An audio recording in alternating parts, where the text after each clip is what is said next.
नमस्कार दोस्तों, रोज एक कहानी में एक बार फिर आपका स्वागत है। एक बार एक यात्री किसी दूसरे देश से गुजर रहा था। रास्ते में वो हर चीज को बड़ा ध्यान से देख रहा था। उस राज्य के एक व्यक्ति से उसने पूछा, क्या आप अपने राज्य के राजा को बुद्धिमान मानते हो?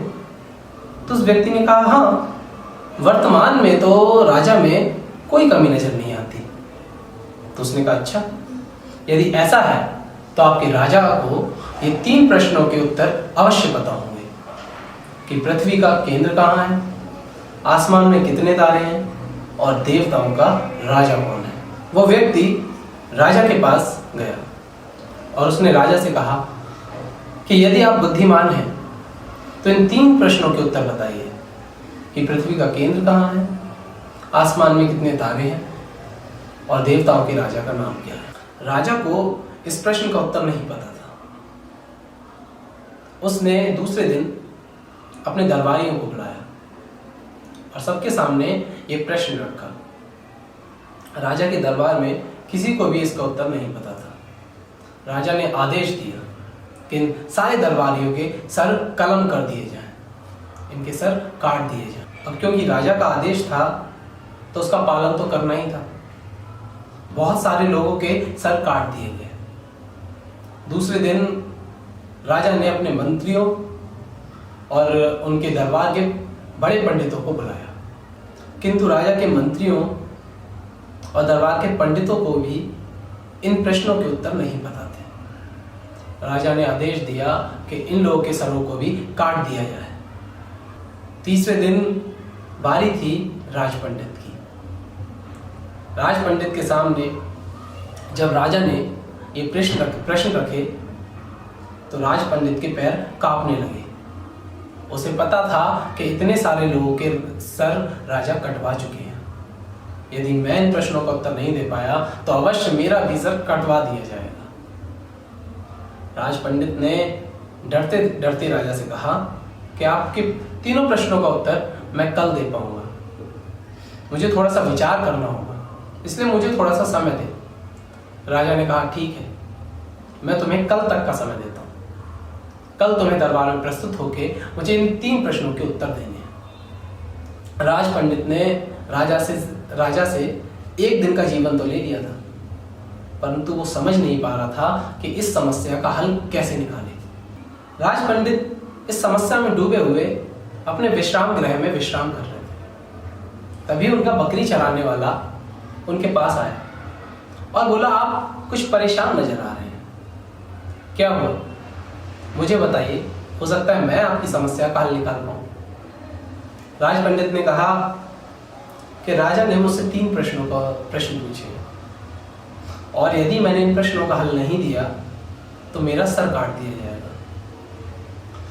पहले ही कई सारे निर्दोष लोगों के सर राजा कटवा चुका है। क्या ये 3 प्रश्नों का उत्तर तुम्हें पता है? बकरी चराने वाला लड़का बोला, इसमें कौन सी बड़ी बात है, मैं 3 प्रश्नों के उत्तर आपको दे सकता हूं। दूसरे दिन राज पंडित राजा के सामने उस लड़के को ले गया। जब राजा ने उनसे उत्तर पूछा तो राज पंडित बोला कि इतने साधारण से सवालों के जवाब मैं क्या, मेरा बकरी चराने वाला ही दे देगा। राजा ने अपने प्रश्नों को उस बकरी चराने वाले लड़के के सामने दोहराया। लड़के ने अपनी छड़ी उठाई और दरबार के बीचों बीच गाड़ दी और कहा, महाराज, आप इतने बड़े चक्रवर्ती सम्राट, पृथ्वी का केंद्र अवश्य आपके दरबार के बीचों बीच ही है। मैंने ये छड़ी जहां गाड़ी है, ये पृथ्वी का केंद्र है। अगर आप ना माने तो नाप लीजिए। राजा को उसकी बात का यकीन हो गया। राजा के पास दूसरा विकल्प भी नहीं था। उसके बाद राजा ने अपना दूसरा प्रश्न दोहराया कि आसमान में कितने तारे हैं।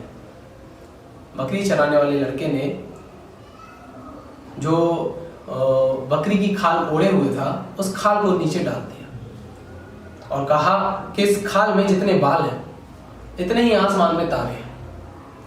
यदि आपको यकीन नहीं है तो गिन लीजिए। राजा के पास उसके दूसरे उत्तर का भी कोई विकल्प नहीं था। राजा ने उसके दूसरे उत्तर को भी मान लिया। अब था तीसरा प्रश्न।